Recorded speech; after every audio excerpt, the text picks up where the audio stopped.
Welcome back, my name is LastKnownMeal, and today I wanted to make a special video about Geralt of Rivia. Well, as you saw in the title, I think that this character might be an inspiration for the character of Geralt that was created by Andrzej Sapwkowski. Now, back in 1961, there was a certain character that appeared in the science fantasy magazine number 47. It came out in June of 1961 and it featured Elric of Melnibone.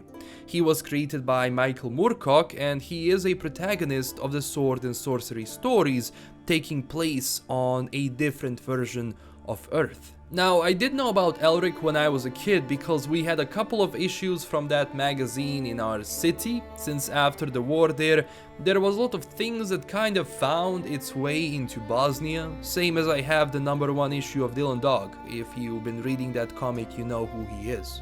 Again, I completely forgot about Elric when a couple of weeks ago one of my subscribers posted a picture in my Discord server of Elric from The Weird of the White Wolf. Yes, that is the title. Now, Elric the 8th, if you want to call him like that, is the 428th Emperor of Melnibone. He is an albino anti-hero, and there are a lot of character traits that I remember that remind me of Geralt. Now, this is how he was described in the 1972 edition. It is the color of a bleached skull. His flesh and the long hair which flows below his shoulders is milk white. From the tapering, beautiful head stare two slanting eyes, crimson and moody, and from the loose sleeves of his yellow gown emerge two slender hands, also the color of bone. Now, Elric has a sword called Stormbringer, and I don't want to go too far into spoilers because they're making a TV series apparently about Elric, which is really cool. I want to know more about that, and when they actually post something, I will put it on the channel. But the sword itself gives Elric powers to fight because he is weak and uses herbs to keep his strength up, but the sword takes souls and might be his biggest enemy in a way. Now, going back to Sapwkowski, The Witcher was created back in the 1980s when his first short story, The Witcher from the 1986, won 3rd place in a contest held by a magazine.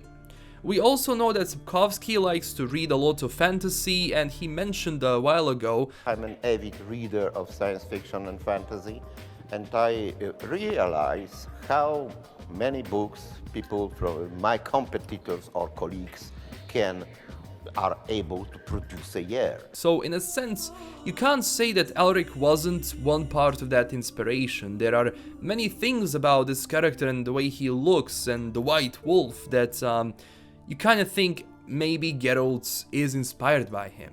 Now, maybe the whole idea of inspiration was only in the looks. Geralt is also pale, again from mutations and Trial of Grasses. Geralt's hair is white, and they call him the White Wolf. Now again, this doesn't mean it's a ripoff. Even Michael Moorcock was inspired by the works of Bertolt Brecht and his stories.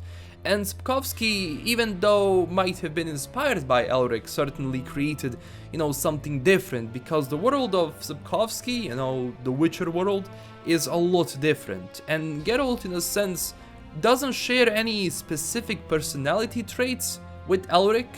I mean, some general ones, yeah, maybe like the way he talks, the way he thinks about the world, but everything besides that is different. So it's just one inspiration that might be possible, but again, it was never confirmed. It was never confirmed by Sapwkowski. You can also consider Elric and his sword as an inspiration for Arthas, well, the Lich King. The sword that costed the hero everything. That does sound familiar, does it? So in a sense, this is just speculation. Sapwkowski never told anyone about the inspiration for The Witcher. I mean, it is not known. But this just shows you how works of literature and art can shape how people think and how they portray fantasy worlds in general, and how they, think about creatures and magic and heroes and anti-heroes. So Elric is probably the original White Wolf, but Geralt is a worthy successor and still is a separate entity that we love as character. And I want people to read more about Elric. I want people to know more about Elric, and hopefully in the future when they create the TV series, we will get something good, because there are so many stories from Elric that are really well written by Michael Moorcock, and I want them shown on the big screen. But hey, that is everything we have for today. Don't forget to tell me down below what you think about this. Am I right? Am I wrong? Tell me down below. Also, smash that like and subscribe button and follow us on Twitter and Discord if you want to continue the discussion there. This is LKM signing out, and stay classy everyone. Bye bye.